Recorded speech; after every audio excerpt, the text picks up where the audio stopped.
o seu... E daí? Não, tá certo, continue.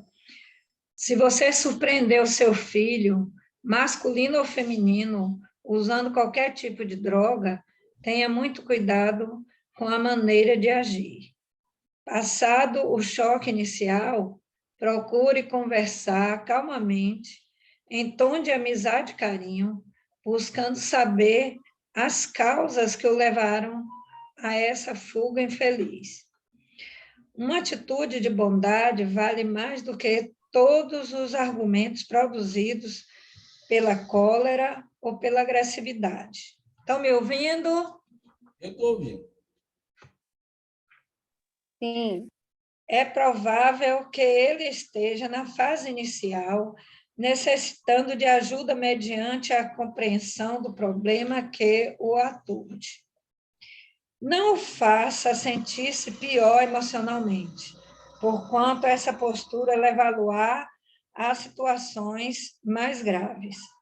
Faça-o perceber que você está aberto ao diálogo e que ele sempre contará com o seu apoio.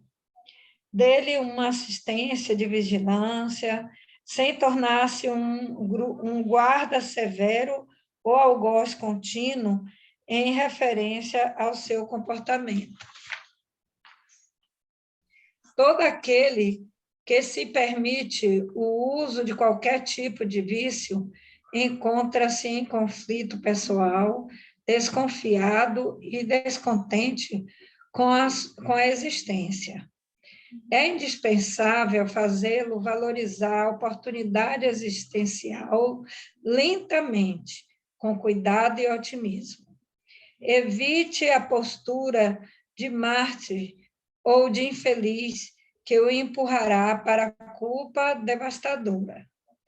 Todo aquele que se emaranha em algo perigoso necessita mais de que o auxilie na libertação do que punição contínua.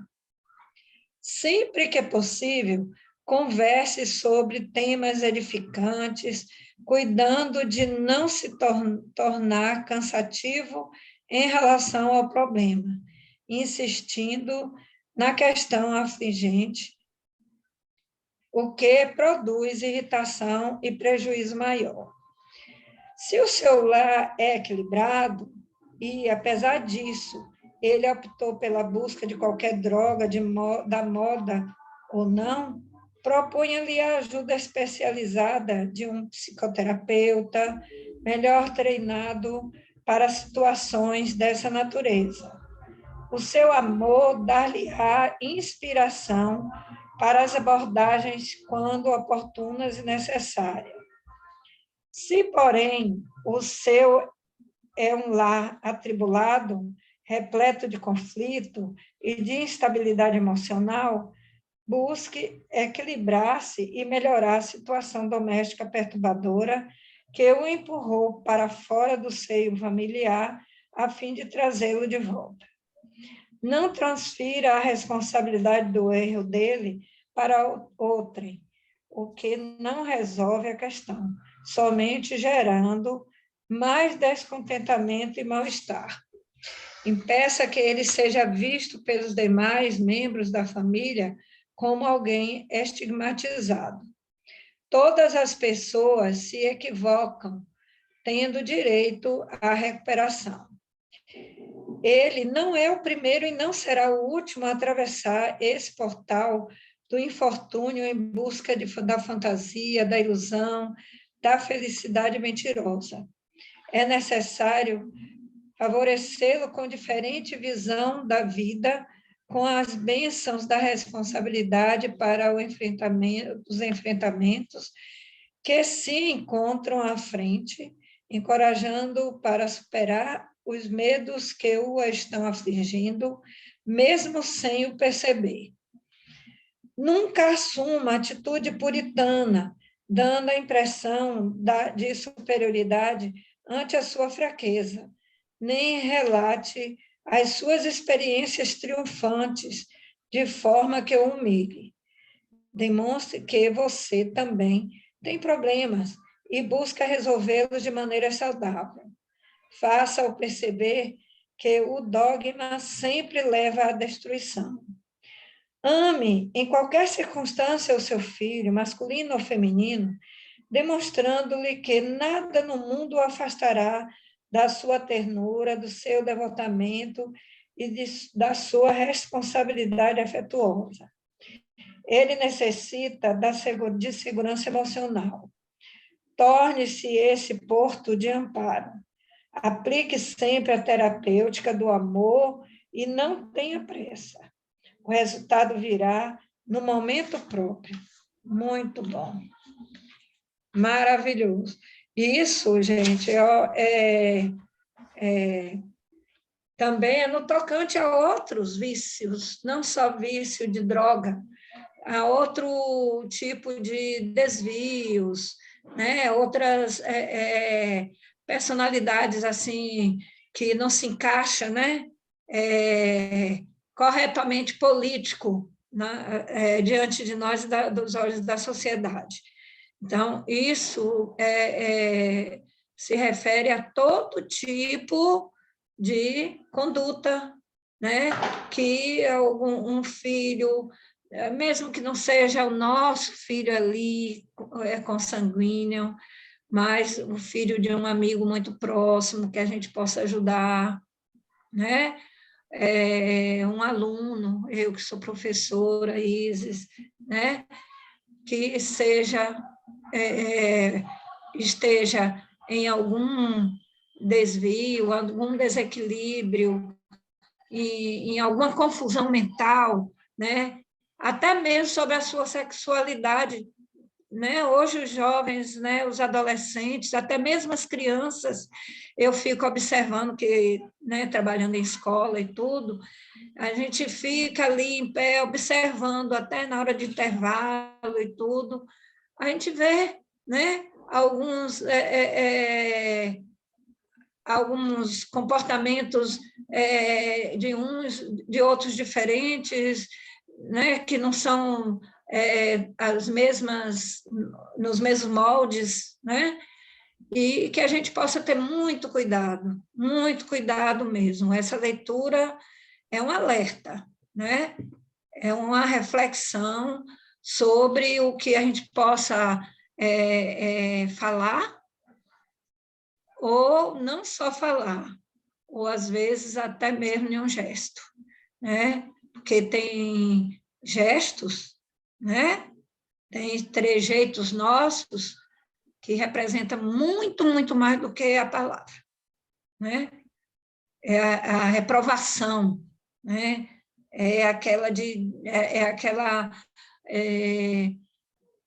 Como é que fala? Assim, de reprovar, de se fazer o julgamento, culpado, né? Isso, o julgamento que eu queria estar buscando a palavra, né? Aquele julgamento, né? Aquele olhar inquisidor, né? E isso às vezes é muito natural, né? Nós tivemos uma formação, uma educação bem diferente e de convivência, não é só no lar.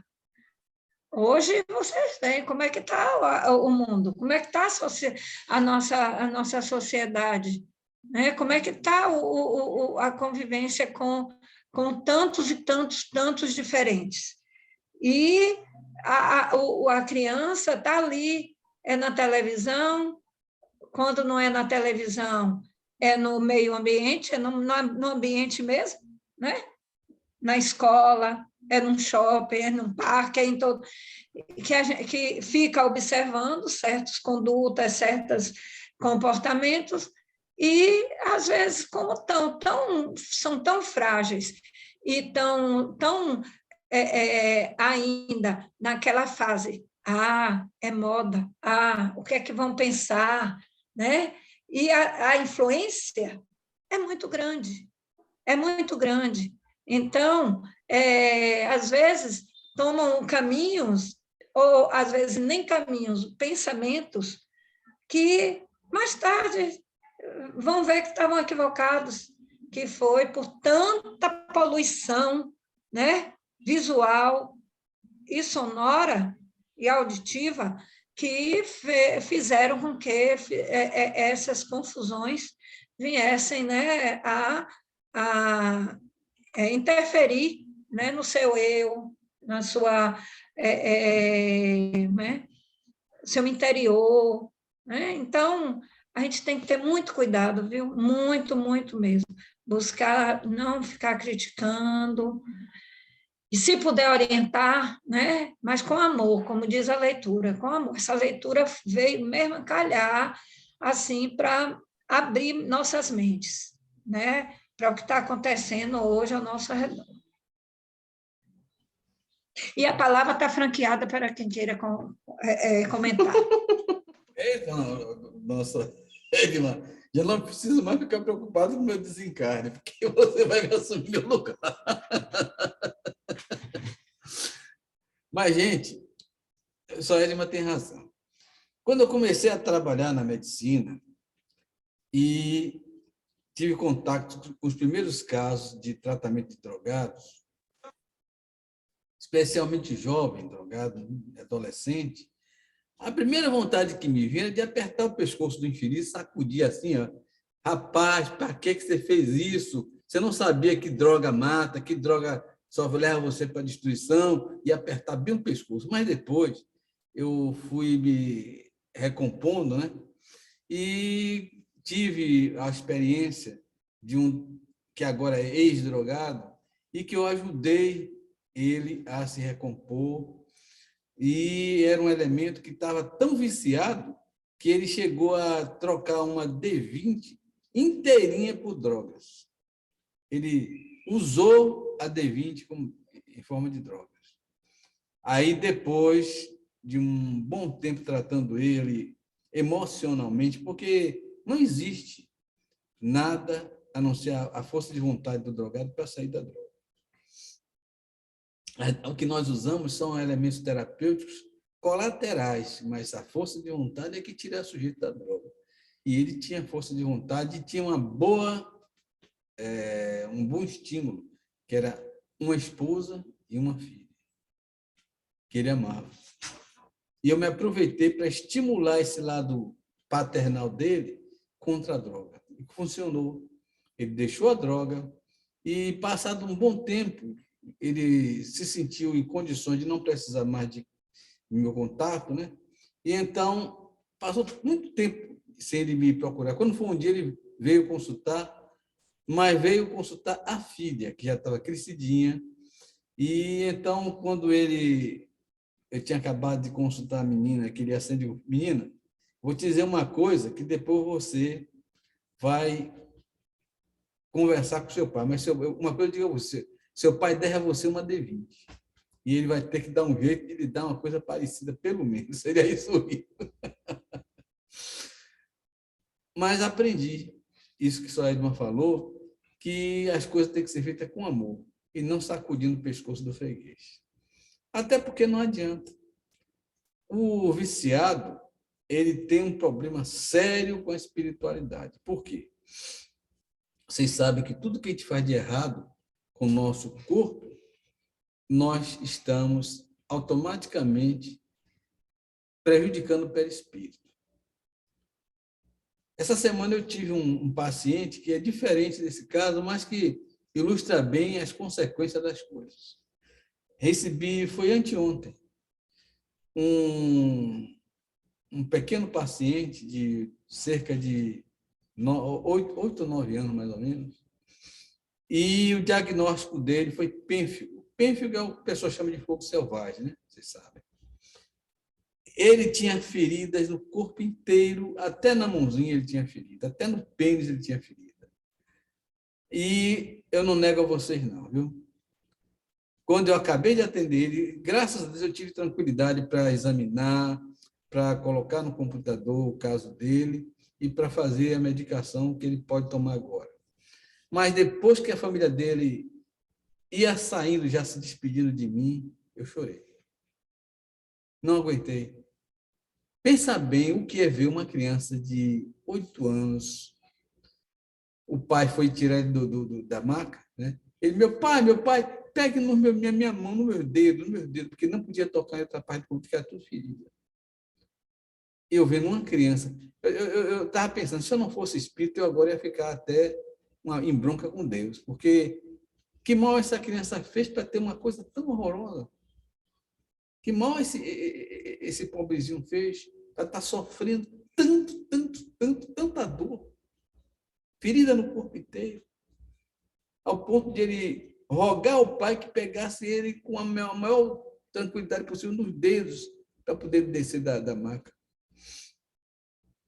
E na última, eu respondi a despedida dele, né? Mas quando o pai falou ainda por último a despedida, eu já não podia mais falar, porque eu estava chorando. Eu não aguentei. Bateu no meu emocional.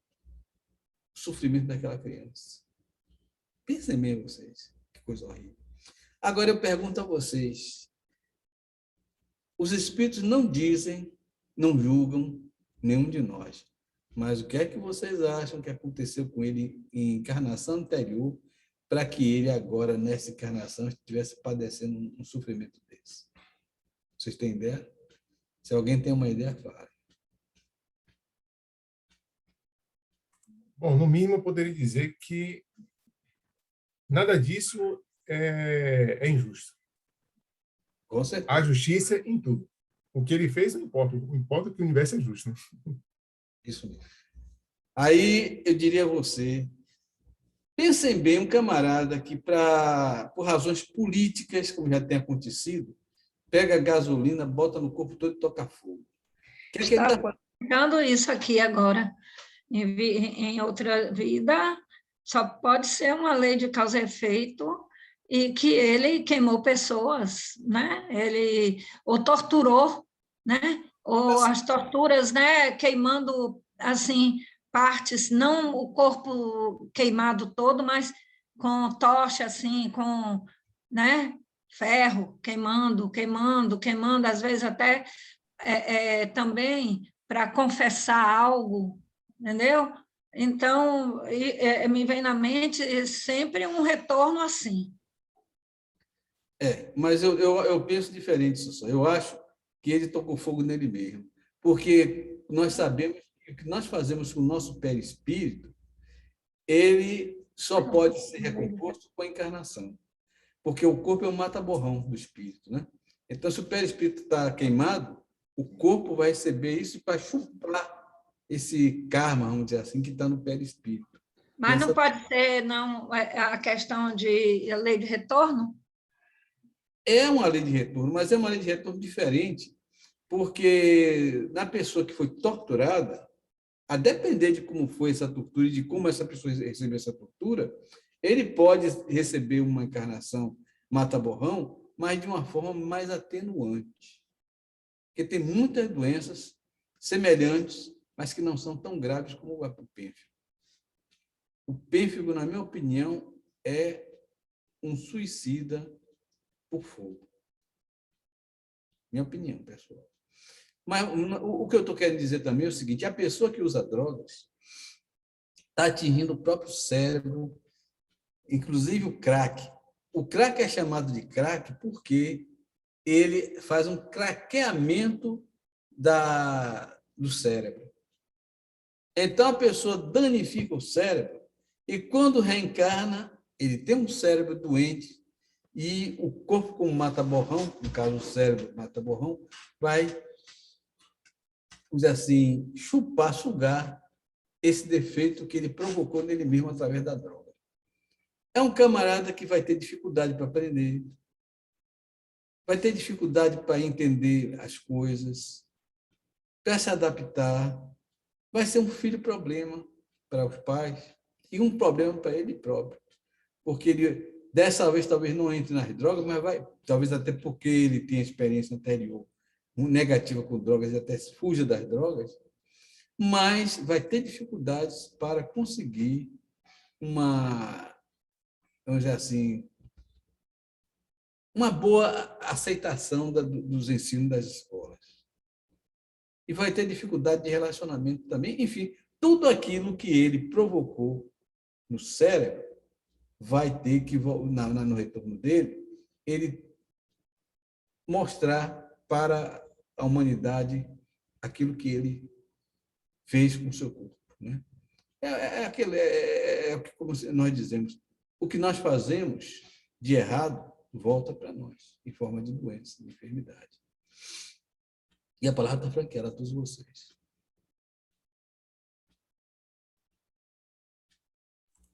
Atenção Em relação a... Pode falar. Pode falar aí, Mário. Eu estava só dizendo em relação a essa leitura que o Edman fez, esse tema é um tema muito complexo e que muitas vezes a gente estuda, faz leituras, enxerga isso no outro, mas não enxerga isso dentro de casa. E aí a gente viveu uma experiência das mais dolorosas com esse tema, né? Então, assim, a gente foi lá no fundo do poço junto e teve que amargar e vivenciar assim, o que pior pode acontecer, uma das coisas piores que pode acontecer quando alguém adoece dentro da casa da gente, a gente, quando enxerga isso, é tarde demais. É um pouco tarde. Né? Então, meu tio sabe, né? Nós vivemos essa experiência e que, com muito custo, a gente está, aos poucos, se recuperando dela. E nunca mais vamos ser normais. Mas a gente está, aos poucos, se recuperando dessa experiência, né? Que culminou com o suicídio da minha irmã, com 16 anos de idade. Quando a gente foi enxergar, foi ver, a coisa já estava muito, muito séria. E, assim, todo tipo de sofrimento a gente vivenciou, a culpa, a perguntar, será que a gente não teve amor suficiente? Será que a gente não conseguiu enxergar? Principalmente eu, que sou um profissional de saúde, e que quando, pouco tempo antes dela cometer o suicídio, né, ela pulou no 10º andar, apartamento da minha mãe, e ela, no dia anterior, ela tinha dito que precisava conversar seriamente comigo. E eu estava, assim, muito assoberbada de coisas para fazer. Tá bom, depois a gente conversa.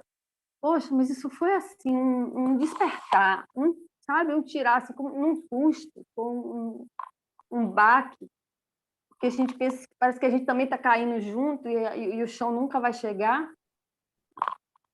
E, enfim, a gente viver essa experiência é duro demais, viu? E a gente não sabe o que fazer na hora.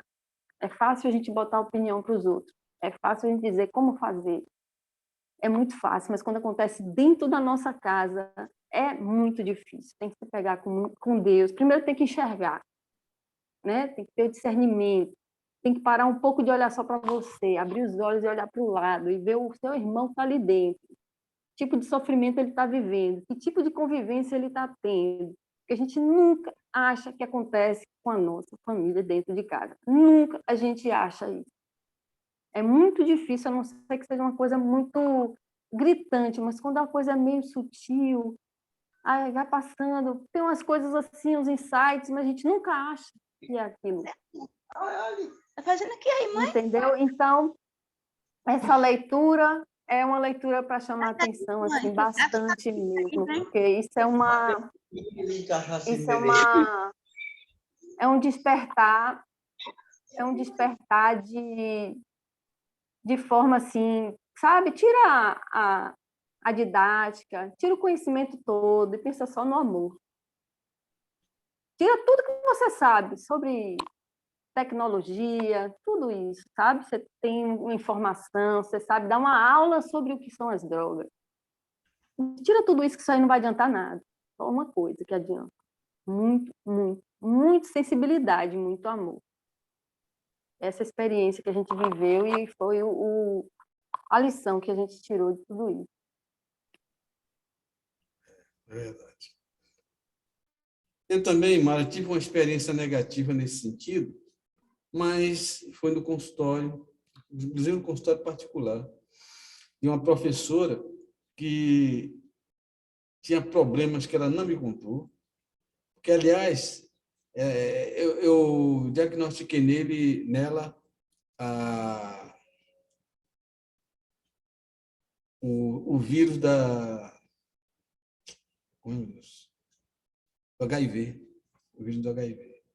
Aí, no que eu diagnostiquei ela disse, doutor, eu quero que o senhor me trate. E eu digo, não, existe tratamento, a senhora vai ficar curada. Agora, não pode ser comigo, porque as drogas são muito caras, são 3 tipos de drogas antiviróticas muito caras. Porém, o governo mantém uma equipe de psicólogo, médico, e inclusive com formação em várias categorias, em vários pontos sobre essa doença. É uma equipe multiprofissional que trabalha nesse sentido e é aqui perto, em Eunápolis. E como é no local que serve a todos os municípios, você pode chegar lá com esse diagnóstico, eu vou lhe dar um encaminhamento e a senhora vai procurar. Em resumo, eu fui burocrata. Ela, não, doutor, eu queria que o senhor me tratasse, mas minha filha, você não vai ter dinheiro porque as drogas são muito caras e o tratamento é longo. Vai ficar difícil para você manter esse tratamento particular. Pagar a minha consulta, ainda ter que comprar drogas caríssimas, isso vai botar você no fundo, não tem como. Ela disse, então tá certo. Aí eu encaminhei ela para o grupo, né, que trata a AIDS, né, a SIDA, AIDS. E no outro dia eu soube que ela tinha se suicidado. Eu fiquei com um drama na minha consciência. Meu Deus, será que eu não tive a sensibilidade para fazer um pouco de psicoterapia com ela? Fui burocrata demais. Fiquei me questionando, como você está se questionando também, mas no fundo é isso. A gente não pensa que a pessoa vai fazer isso. A gente não acha que ela seria capaz de fazer isso. Principalmente quando você dá uma opção. Como foi o meu caso, eu tenho uma opção. Só que ela queria fugir, eu acho, da crítica da humanidade, que é muito sagaz nesse caso. Não sei se o caso dela foi um caso que poderia se tornar um vexame para a família dela. Eu não sei o caso dela diretamente o que foi. Sei que era uma moça jovem, professora, e no outro dia ela saiu no noticiário, então era uma pessoa de certa importância para a comunidade. E eu fiquei me questionando, me culpando um pouco por ter sido burocrata. Meu Deus do céu, eu vou agora tentar adivinhar essas coisas e procurar ser menos burocrata e ter mais sensibilidade. Só que minha sensibilidade já tá indo às lágrimas agora, como foi o caso dessa criança. Claro que eu orientei bem a família, o pai, graças a Deus, o pai e a mãe, porque quando vai um só é difícil, mas os dois aí deu para eu dar uma chamada boa para eles entenderem que é um tratamento difícil e que exige deles muito, muito, muito amor e persistência para dar tranquilidade à criança. E eu vou me responsabilizar pelo tratamento dele, mas com um apoio principalmente da mãe. Ensinei como fazer tudo direitinho e tratei a criança com a caridade possível naquele momento. A gente precisa aprender a ser sensível para com as pessoas. Eu agora já estou no automático disso, de ser sensível. Mas confesso a vocês, como disse só que antes, quando eu via chegar um menino drogado, teve um que eu cheguei e falei, meu filho, você sabe que isso não presta. Por que você foi usar a cocaína? Eu queria saber como é que era. A resposta dele. Eu digo, meu filho, isso não dá certo. Alimentar. É uma coisa que a Imara falou, que assim, ecoou, né, dentro de mim, e que eu concordo plenamente. A gente precisa olhar mais para dentro, né? Olhar mais para o lado e entender que as coisas, em sua grande maioria das vezes, não são racionais, são emocionais. Muitas vezes, o acolher, o orientar, o dialogar, ouvir, né? Se colocar à disposição para ouvir, mesmo que não seja algo do nosso interesse, né, da nossa compreensão, mas deixar o outro falar, né, buscar se interessar um pouco pelos interesses, né, por mais que não seja algo do nosso interesse, isso tudo eu tenho percebido, né, claro que também com a ajuda de orientação, né, terapêutica, da própria terapia que minha filha faz, eu faço, né, e que tem me ajudado muito mesmo com ela, principalmente essa questão de buscar me interessar pelos interesses dela, procurar ouvir mais, né, sentar, e aí, minha filha, e ouvir o que ela tiver que falar, sem dar muita opinião, né, ou fazer julgamento sobre, porque isso tudo mostra que ela é importante, que o que ela pensa, que as necessidades, né, dela são importantes, que ela é importante, que o que ela diz me interessa, né? Isso tudo vai fortalecendo alguns elos de confiança que eu percebo serem importantes. Não que ela tenho certeza que minha filha não conta tudo 100% para mim, né?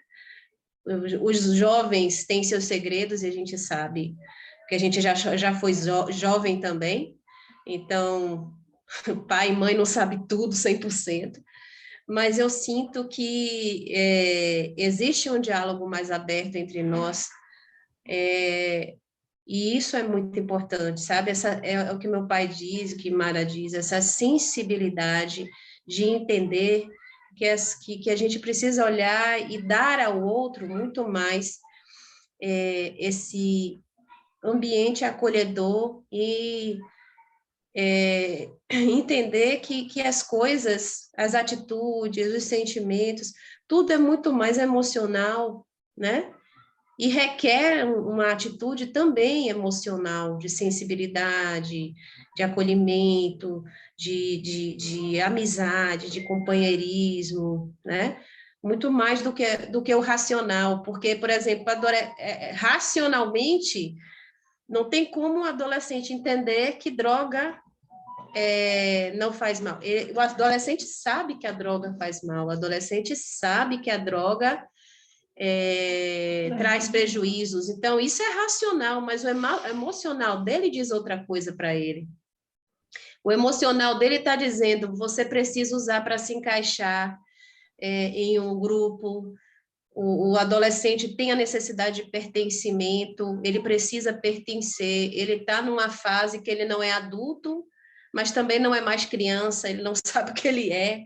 Então, ele busca pertencer, ele busca ser aceito, e nessa questão que é emocional puramente, ele vai fazer burradas, ele vai fazer escolhas ruins, e se ele não tiver esse acolhimento, essa escuta, né, essa coisa de ser ouvido, de ter as chamadas de atenção, mas de forma amorosa, né, de forma que ele perceba que ele errou, mas sem essa coisa da cruz, né, do crucificado, julgado, do abandonar, né, porque acaba se sentindo abandonado, ele acaba buscando fora o que deveria buscar dentro, né? E a gente ter cuidado também de quando, assim, numa conversa ou numa exposição de algum lance, né, como dizeres, da vida deles, né, que às vezes ele está contando com entusiasmo, não é só o adolescente, não, viu?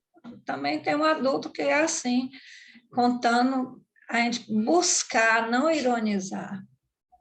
Porque não diminuir, né? A gente olha assim, olha, não menosprezar. A ironia derruba a pessoa, né? A pessoa murcha, né? Porque é horrível, né? A pessoa está expondo alguma coisa e sentir aquele sorrisinho irônico, aquele sarcasmo, aquela coisa deve ser muito ruim, né? Para o jovem, especialmente, né? Que está cheio de sonhos, porque ele vive cheio de sonhos, né? E aí tem adulto com a mente tão infantil ainda, tão ainda adolescente, né, que às vezes a gente diz assim, poxa vida, é um burro velho, um adulto com esse pensamento, mas cada um tem a sua maturidade, né, e a gente tem que respeitar isso. É verdade. Mas, assim, isso que a Mara falou ecoou em mim agora. Muito, muito, e a gente tem que ter cuidado. E agora vamos ao Evangelho, que está passando a hora. Tudo bem, eu gostei da explanação. Quem vai ler aí? Hoje nós não contamos com Graziela, então vou convocar Imara para ler. Pode ser, Imara? Pode ser, tio. Vamos lá. Um instantinho.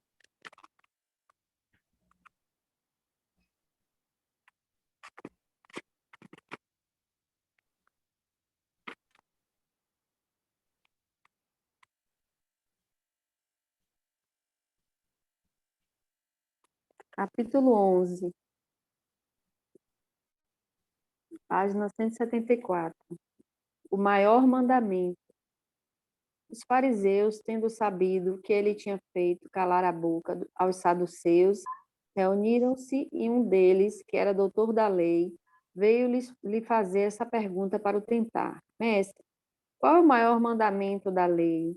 Jesus lhes respondeu: Amareis o Senhor vosso Deus de todo o vosso coração, de toda a vossa alma, de todo o vosso espírito. É o maior e o primeiro mandamento. E eis o segundo, que é semelhante àquele: amareis vosso próximo como a vós mesmos. Toda a lei e os profetas estão contidos nesses dois mandamentos. São Mateus, capítulo 22, versículo 34 a 40. Fazei aos homens tudo o que quereis que eles vos façam, porque a lei e os profetas. Tratai todos os homens da mesma forma que quereis que eles vos tratassem. São Lucas, capítulo 6, versículo 31. O reino de Deus é comparado a um rei que quis tomar conta aos seus servidores. E tendo começado a fazê-lo, se lhe apresentou um deles, que lhe devia 10.000 talentos, mas como ele não tinha os meios de lhes restituir, seu senhor recomendou que o vendesse a ele, sua mulher e seus filhos, e tudo que ele tinha para satisfazer sua dívida. O servidor, lançando-se-lhe aos pés, suplicou-lhe, dizendo: Senhor, tende um pouco de paciência e eu lhe restituirei o total.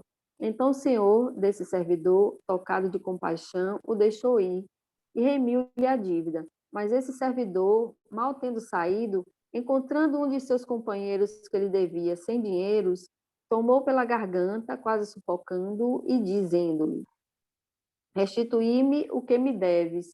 E seu companheiro, lançando-se-lhe aos pés, suplicou-lhe, dizendo: Tende um pouco de paciência e eu vos restituirei o total. Mas ele não quis escutá-lo, e se indo, fê-lo colocar na prisão, para nela o ter até lhe restituir o que lhe devia. Os outros servidores, seus companheiros, vendo o que se passava, extremamente aflitos, foram informar a seu senhor de tudo o que havia ocorrido. Então o senhor, fazendo-o vir, lhes disse: meu servidor, eu vos isentei de tudo o que me devíeis. Por que me pediste isso? Não seria preciso, pois, que tivesses piedade do vosso companheiro, como tive piedade de vós? E o senhor, encolerizado, entregou as mãos dos carrascos até que pagasse tudo o que ele devia. É assim que meu Pai, que está no céu, vos tratará, se cada um não perdoar, do fundo do coração ao seu irmão, as faltas que ele tiverem cometido. São Mateus, capítulo 18, versículo 23 e 25. Amar o próximo como a si mesmo, fazer para os outros o que quereríamos que os outros fizessem por nós, é a mais completa expressão da caridade, porque resume todos os deveres para com o próximo. Não se pode ter guia mais seguro a esse respeito que tomando por medida do que se deve fazer para os outros o que se deseja para si. Com qual direito se exigiria dos semelhantes mais dos bons procedimentos, de indulgência, de benevolência, de devotamento, do que se os tem para com eles? A prática dessas máximas tende à destituição do egoísmo. Quando os homens as tomarem por normas de sua conduta e por base de suas instituições, compreenderão a verdadeira fraternidade e farão reinar entre eles a paz e a justiça. Não haverá mais nem ódio, nem disenções, mas união, concórdia e benevolência mútua.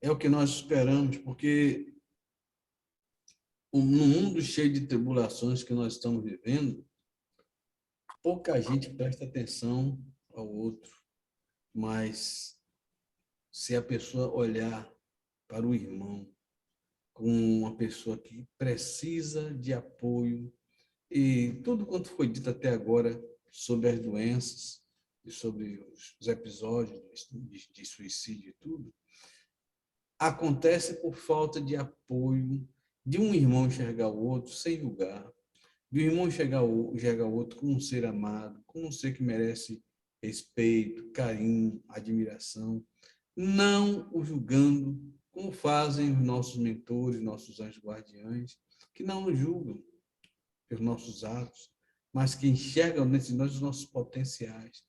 Mas se isso acontecesse na Terra, a fraternidade era geral, não haveria guerra, não haveria disputa nem nada, porque antes de qualquer coisa está o próprio ser humano ali na nossa frente, dentro dele o próprio Espírito encarnado, imagem e semelhança de Deus.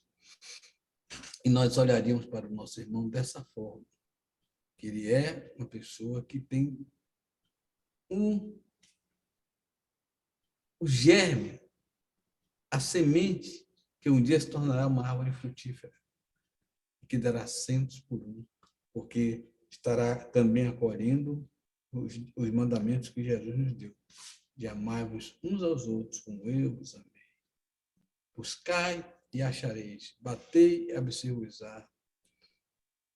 E, enfim, tudo aquilo que está no Sermão da Montanha e que nosso irmão tem para nos mostrar, pelo menos em potencial. Sabendo, então, desse potencial, nós, então, trataríamos da melhor maneira possível. E ele sairia da nossa presença feliz e satisfeito ao invés de se suicidar. Mas, como nós ainda estamos no meio do caminho, nós não damos ainda o valor que as pessoas têm, de verdade. Não enxergamos nele o eu interior, a semente que um dia será árvore. E por isso que ocorre, no meu caso, penso eu, uma burocracia exagerada. Poderia ter sido. E outros até indiferença. Pode falar, Gil.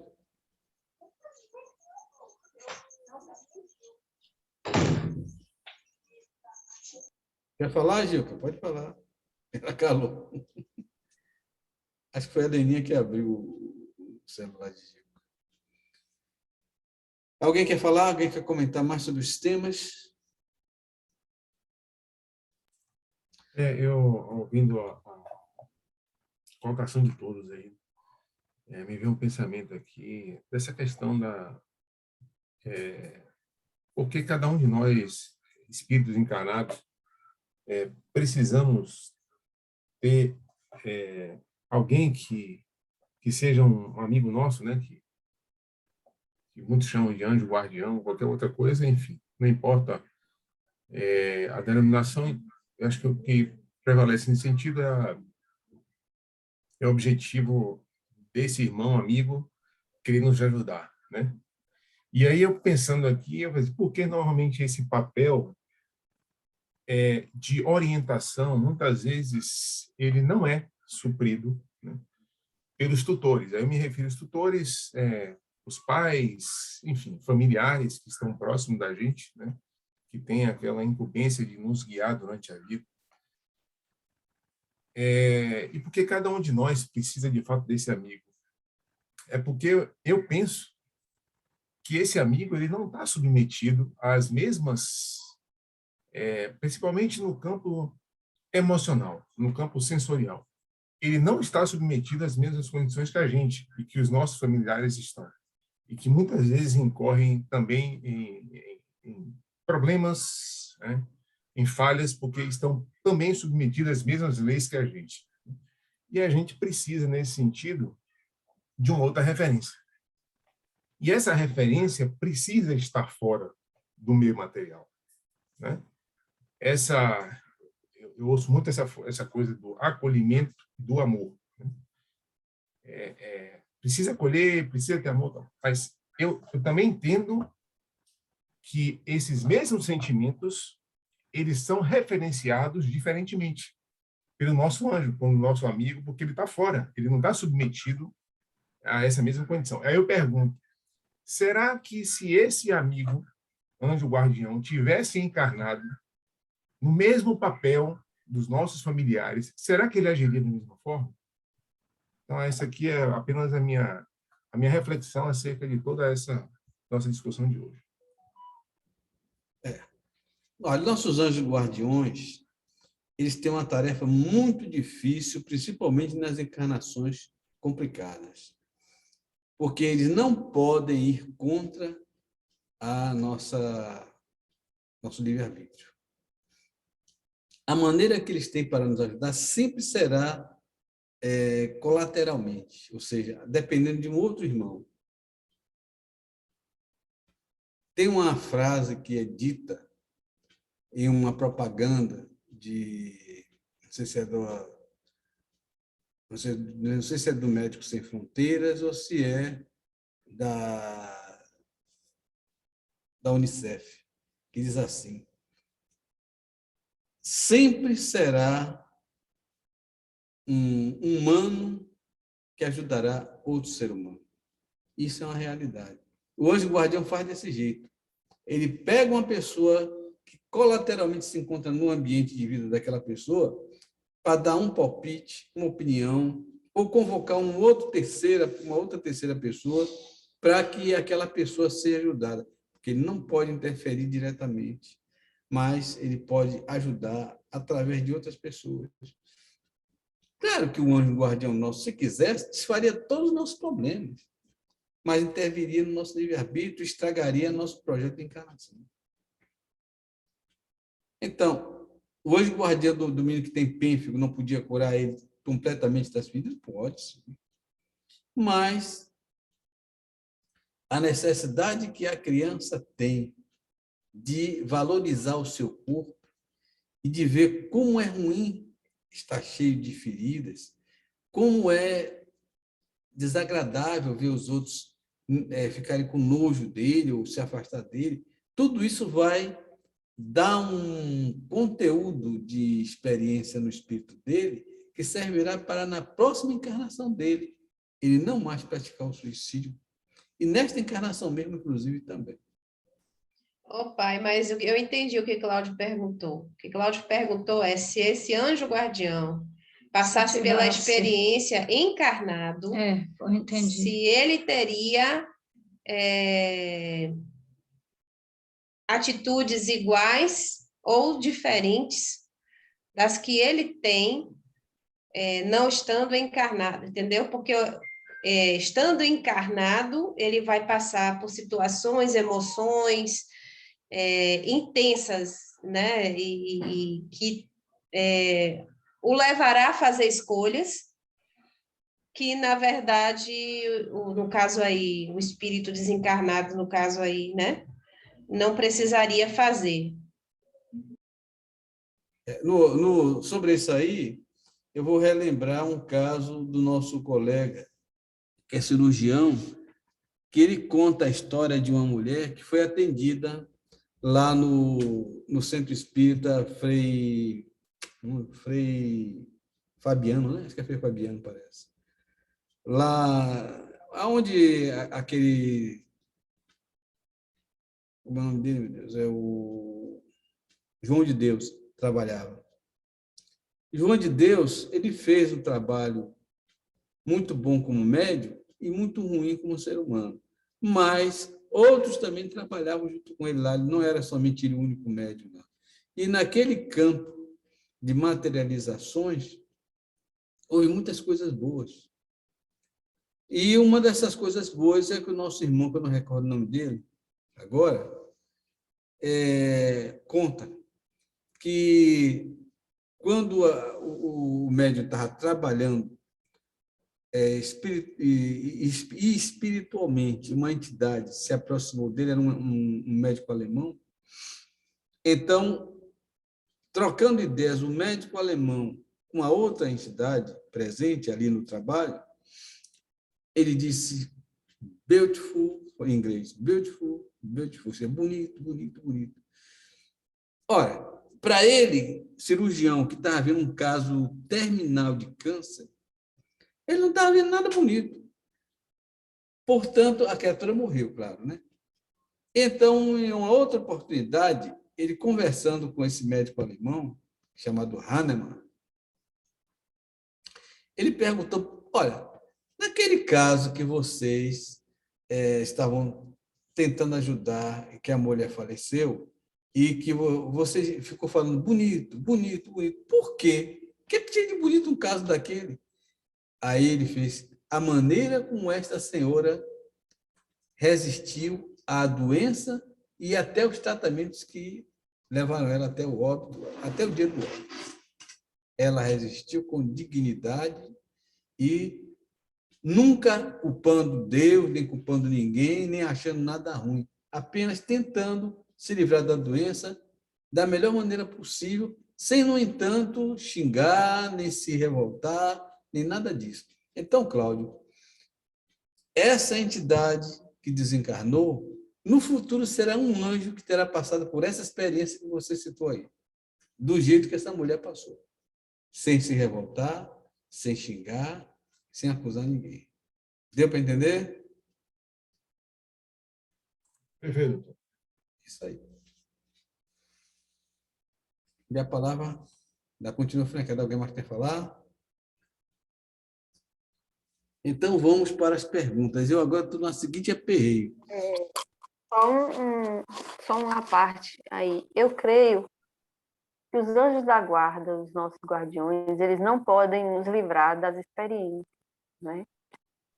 Que nós temos que passar. Como meu tio Augusto já disse antes, eles nos dão força, eles nos dão ânimo, especialmente porque já passaram por isso.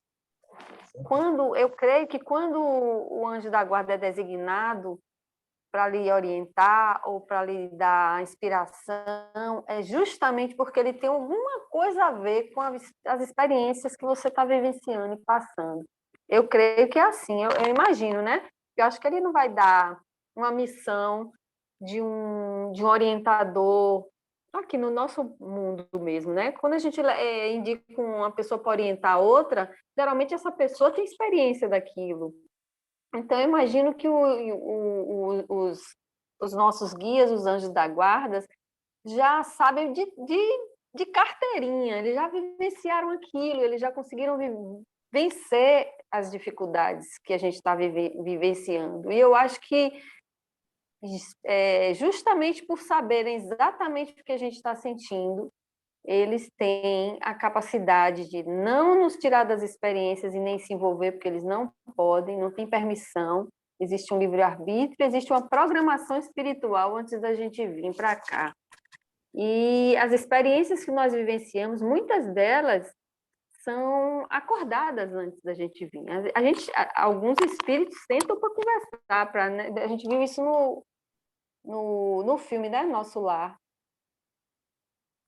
Alguns acordos são feitos, não? Você vai vivenciar e você precisa passar por essa experiência educativa, né? Que é como se ele livrasse, se o anjo da guarda nos livrasse das experiências, seria como um professor dando o resultado da prova. Eu imagino que é assim. Então, eles não podem nos livrar, o que eles podem fazer é nos incentivar no sentido de dar força, de dar assim, uma intuição. Eu acho que isso eles podem fazer, intuir um pouco, sensibilizar a gente. Aquele insight que a gente tem assim, poxa, tem alguma coisa aqui me dizendo que eu não devo ir por esse caminho. E eu creio que o anjo da guarda intui a gente, quando a gente abre os ouvidos para escutar.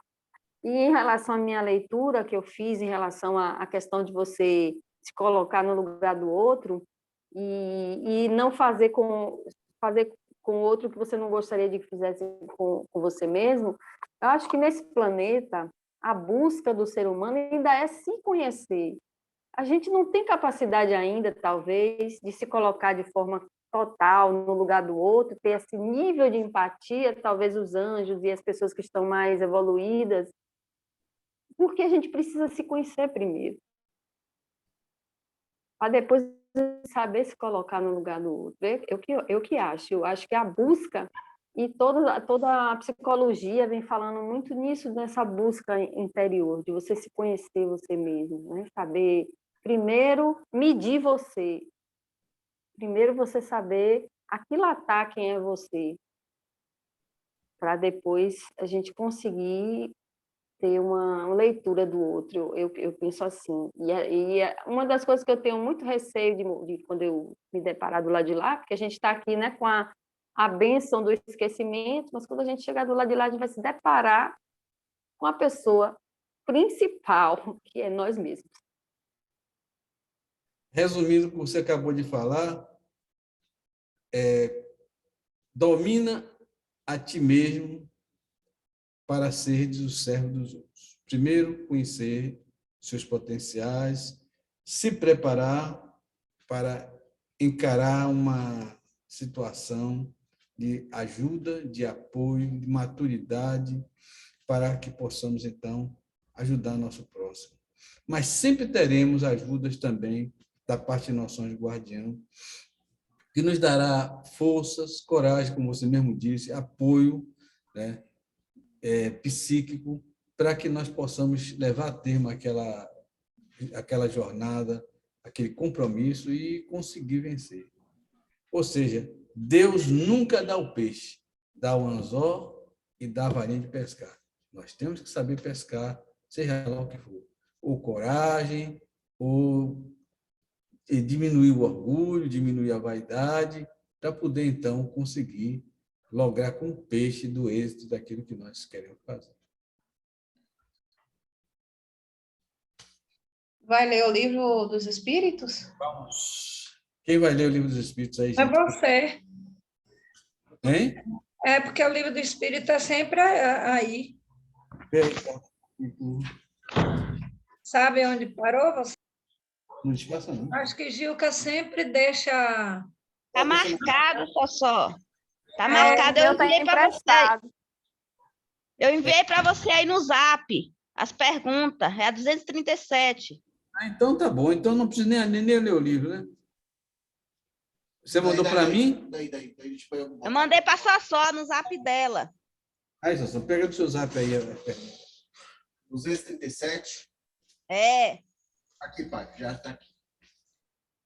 Não desmarque, meu. Está aqui, já está aqui. Não marquei, não. Deixa o marcador no lugar, filho. Viu? Tira. Então, ok, leia isso, não ali não? Vou ler. Aqui, 237, toma. Depois você põe a marca no lugar. Viu? Você desmarca. Tá aí, 237. Tá aí. Uma vez no mundo dos espíritos, a alma conserva ainda as percepções que tinha quando da sua vida física? Sim, e outras que ela não possuía, porque seu corpo era como um véu que as obscureciam. A inteligência é um atributo do espírito, mas que se manifesta mais livremente quando não há obstáculos. Essa pergunta diz respeito ao que Imara acabou de falar aí. No mundo espiritual, vocês têm o conhecimento de causa e efeito, coisa que aqui na Terra nós não temos. Temos só os efeitos sem saber a causa. E é onde bate com o que Cláudio fala, né? Que não sabendo o que fez, é duro a gente aceitar o que está acontecendo aqui. Mas uma coisa está ligada à outra.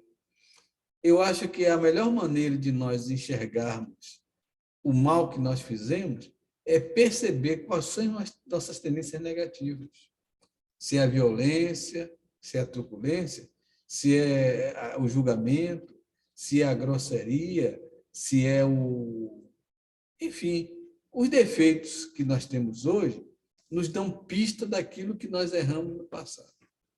Porque a nossa obrigação é dominar todos os nossos defeitos.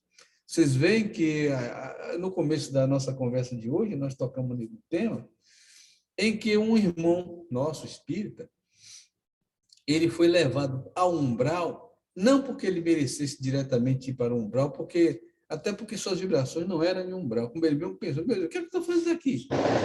Eu praticava caridade, eu fiz palestras, né? Eu procedi corretamente na minha vida, por que eu estou fazendo aqui no umbral? Mas ele realmente foi passado pelo umbral porque ele falta duas coisas que ele ainda não tinha perdido: o orgulho e a vaidade.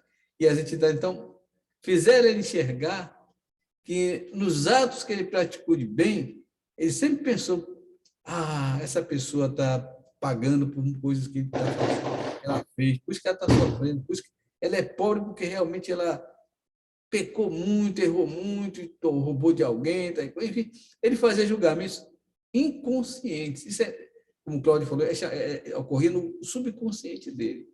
Era no subconsciente dele que ele pensava: ela é pobre porque alguma coisa ela fez para ser pobre. Isso aí não precisa fazer. Muita coisa ele tem que segurar para não estar pecando sem necessidade. Ele era espírita, tinha o conhecimento que nós estamos tendo aqui sobre a espiritualidade, sobre esses segredinhos até das leis de Deus, né? E então ele pensava assim: as outras religiões não devem ser grande coisa, não sei como ele acredita nisso, porque, meu Deus do céu, como que ele pode viver pensando essas coisas? Isso está errado, porque isso aí era o quê? Ele está assim, vai descendo. Então, as entidades levaram ele para o umbral para ele ter um choque de realidade. Aí ele perguntou: meu Deus, por que eu estou no umbral? Aí esses irmãos disseram a ele: por essa razão, essa e essa. Ele: meu Deus, não é que é verdade? E se arrependeu e pediu perdão dele. Não que ele pediu perdão dele, imediatamente as entidades levaram ele para uma cidade do plano espiritual. E assim, lá no plano espiritual, elas tiraram aquelas capas pretas que elas estavam usando para ele realmente pensar que estava sendo julgado no umbral, né? Que na verdade não era somente um choque de realidade que ele recebeu. Porque era só isso que ele precisava fazer: tomar um choque de realidade sobre orgulho e sobre vaidade. E a palavra está franqueada a todos vocês.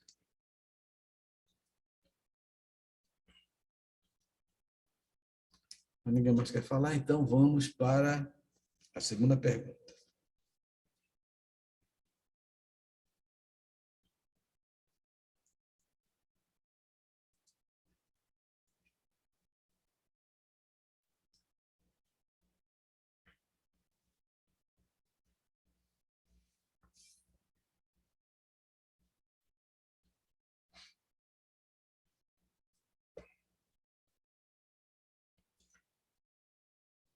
Pergunta 238. As percepções e os conhecimentos dos espíritos são indefinidos? Em uma palavra, sabem de todas as coisas? E a resposta: quanto mais se aproximam da perfeição, mais sabem. Se são superiores, sabem muito. Os espíritos inferiores são mais ou menos ignorantes sobre todas as coisas.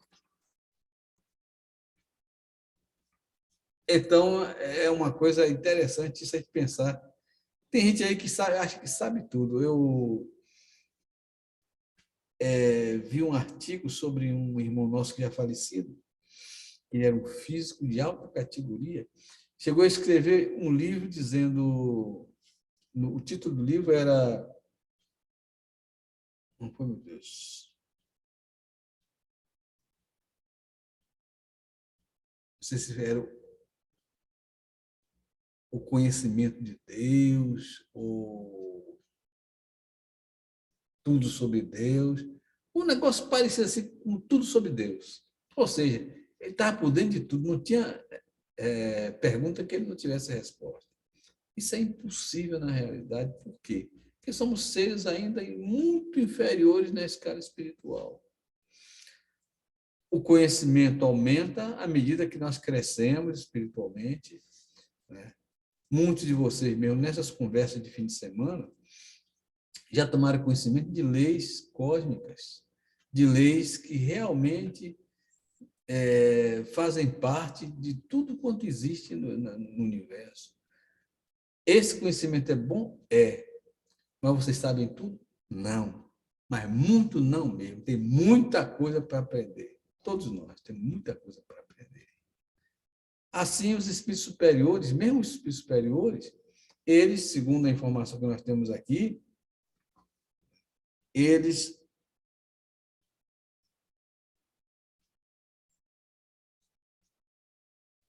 veem e compreendem, mas não está dizendo que eles sabem de tudo, não. Né? Veem e compreendem.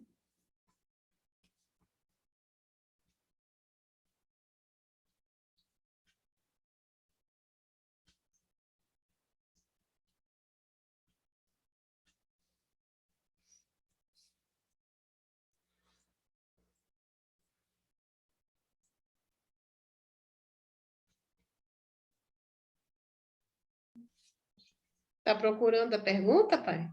239. 239.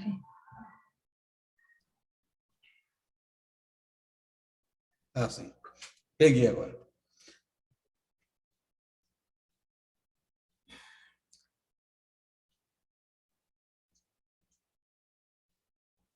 Os espíritos conhecem o princípio das coisas? Resposta: conhecem segundo a sua elevação e a sua pureza. Ou seja, quanto mais a gente vai progredir espiritualmente, mais coisas nós vamos sabendo. E tanto mais eles sabem, quanto mais se aproximam de Deus e da pureza interior. Né? Aí, então, repetindo a pergunta, conhecem segundo a sua elevação e a sua pureza. Os espíritos inferiores a esse espírito não sabem mais do que os homens. Ou seja, os espíritos terra-terra mesmo sabem tanto quanto nós, mas os anjos sabem muito além de nós. Vamos agora a 240. Os espíritos... Já. Já li? 37, Não. 38 e 39. Só falta 40, isso que eu falei agora. Os espíritos compreendem o tempo como nós? Não. Não é isso? Já completou as 3, pai. Já? Nós 3, 37, 38 e 39. É? Isso. Então, Isso. Marcar aí. marcar aqui, é 240 aqui. 240, né? Vai, meu auxiliar. Não esqueça de botar o marcador de Cadê na caneta aí? Não, meu filho. Na caneta para marcar. Bote o negócio. Filho, peraí, Augusto, no papelzinho que ela deixa, colocar a página 240, Aqui, próxima leitura, 240, porque já foi marcado, e se marcar novamente não vai saber. Botar o como que ela falou? no papelzinho. 240, a página, nesse cartãozinho que ela marca aí, Aqui, um aí, 240. 240, próxima leitura, 240. Pronto. Está pensando o que de meu auxiliar é eficiente? Já botou. Bem, meus irmãos, então, alguém quer comentar mais sobre os temas envolvidos até agora? A gente se empolgou com o tema, a leitura. Antes da leitura, você faz a prece de abertura, né? Hoje não foi feita, não. É verdade. A gente não fez, não. Isso aí chamar a atenção por... Viu? Aí bom. a gente, na prece agora na prece de encerramento, nós queremos pedir por Ângela e o marido, Gleide. né? A gente vai ter na memória ela, né? E eu quero pedir por Nete, né? Que está atravessando a perda do filho, né? Tá? Tá certo. Bem, meus irmãos, então, hoje nós pulamos a parte de abertura e já fomos direto para os trabalhos.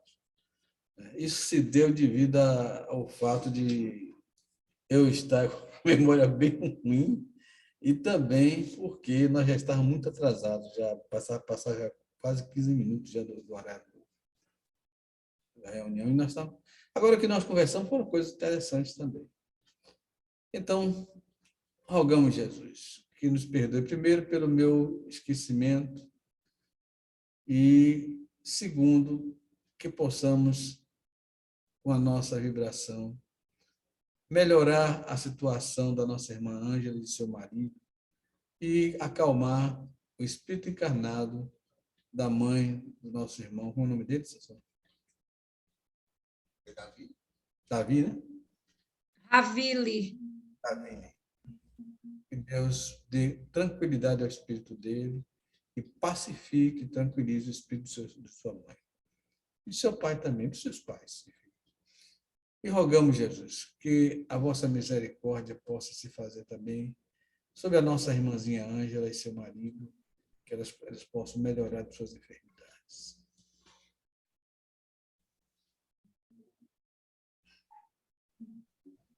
Rogamos também, Jesus, nesses tempos de violência. Vamos pedir para o nosso irmão Eldio, né? Também para o nosso irmão Eldio. Rogamos, Jesus, também que o nosso irmão Eldio possa se recuperar plenamente para que ele possa dar assistência aos velhinhos lá de Itamira, né? Precisa muito da presença dele. Senhor Jesus, nesses tempos de violência, proteja nossos lares e nossos familiares, afastando para longe de nós os ladrões, os bandidos, os perversos, os malvados encarnados e desencarnados. Sejam eles conduzidos para lugares distantes, longe de nossos lares, longe de nossos familiares. Que se arrependam, que se convertam ao bem, para que vós, Jesus, os saiam. Porque Deus não quer a morte do pecador, mas o seu arrependimento.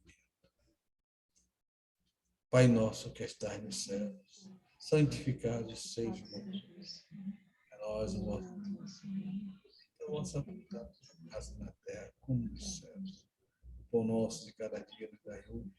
Perdoa as nossas ofensas, assim como nós perdoamos a quem nos tem ofendido. Não nos deixes cair em novas tentações, mas livra-nos de todo o mal, que assim seja. Os nossos irmãozinhos espirituais aqui presentes, em tempo, possa fluidificar a água no ambiente.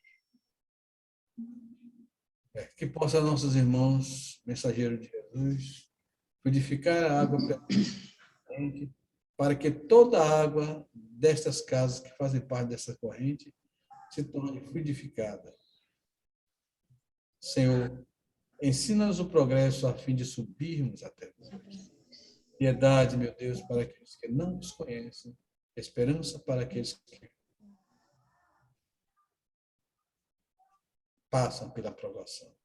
Senhor, dá ao viajor a estrela guia, ao aflito a consolação, ao doente o repouso, e ao espírito culpado o arrependimento. Dai à criança o guia, dá ao órfão o pai. Permiti aos espíritos consoladores derramarem por toda parte a paz, a esperança e a fé. Um raio, uma faísca do vosso amor, poderá abrasar toda a terra. Deixai-nos beber na fonte da vossa bondade fecunda e infinita, e todas as lágrimas cessarão, todas as dores se acalmarão. Um só coração, um só pensamento subirá até vós. Como um grito de reconhecimento e de amor, como Moisés sobre a montanha, nós esperamos de braços abertos para vós.